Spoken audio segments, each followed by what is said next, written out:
Have you ever felt totally stuck, just spinning your wheels on a decision? Or, you finally make a call and then later you're kicking yourself for it? Yeah, we've all been there. So in this explainer, we're going to build a really powerful mental toolkit. We'll combine some of the best frameworks out there and turn all that theory into a practical strategy you can actually use, like to. Okay, so here's the game plan. We're going to start with a really simple, rational foundation. Then we're going to start layering on the real world.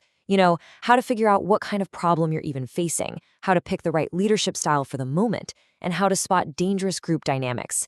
And then, at the end, we'll put it all together into one single cohesive toolkit. All right, first up, let's start in a perfect world. Imagine for a second that every single choice you have to make is clear, it's logical, it's totally straightforward. That's the foundation we're going to build on, a clean, step-by-step process that honestly forms the backbone of any good decision, whether it's big or small. So what does that look like? Well, this model from Asana gives us a really straightforward 7-step path. It's simple, right? You start by defining the decision, you gather your info, you look at all the different ways you could go, you weigh the evidence, make the call, do the thing, and this part is so crucial, you look back and review how it went. It's a fantastic starting point. Okay, that blueprint sounds great, but it kind of assumes one huge thing, that you actually understand the problem you're trying to solve. So what happens when the situation is just murky, or totally unclear, or even worse, complete chaos? And that is exactly where we need to pull out our next tool. This one isn't about solving, not yet. It's a sense-making device that helps us diagnose the type of problem we're up against before we even think about a solution. The cool thing about the Sinafin framework, which is pronounced Kunavin, is that it's not trying to give you the answer. Its whole purpose is to help you understand the terrain you're standing on. The big idea here is that different situations require totally different responses. And what's so brilliant is how it breaks problems down into 5 different domains. You've got obvious problems, which are like following a recipe. The steps are super clear. Then there are complicated problems, which are more like fixing a car engine. You might need an expert, but there is a right answer in there somewhere. Complex problems? That's like raising a child. There are no easy answers, and you really just have to learn as you go. And chaotic problems? Well, that's a house fire. You just have to act now to stop the bleeding.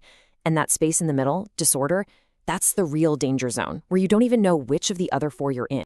Okay, so you've used sign-in, you've figured out what kind of problem you're dealing with. But that leads to the next huge question, and it's all about people.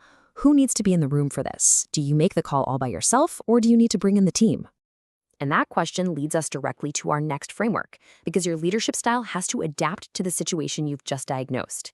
And for that, we turn to something called the Vroom-Yetton model. What I love about this model is that it gives you this beautiful spectrum of 5 different styles.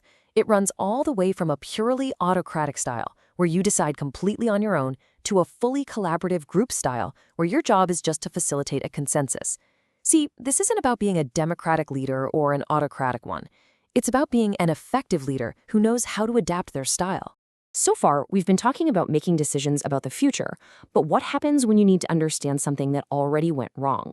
A product launch that totally flopped, or a critical system that just crashed. For that, we need a totally different set of tools.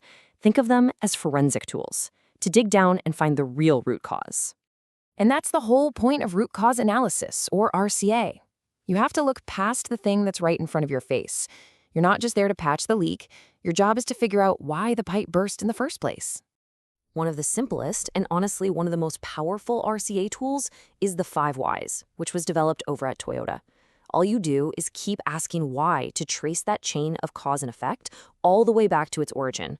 So in this example, right, the car not starting, that wasn't really about a dead battery. The real problem was a faulty sensor that was never replaced. Now, what if it's way more complicated than a single chain of events? Well, for those really complex failures, a fault tree analysis gives you this incredible visual map. You start at the top with the big failure, like this fire protection system, and you work backwards, using logic gates to map out every single possible thing that could have contributed.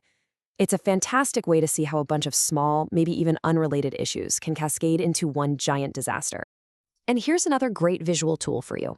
The Ishikawa diagram, which most people call a fishbone diagram.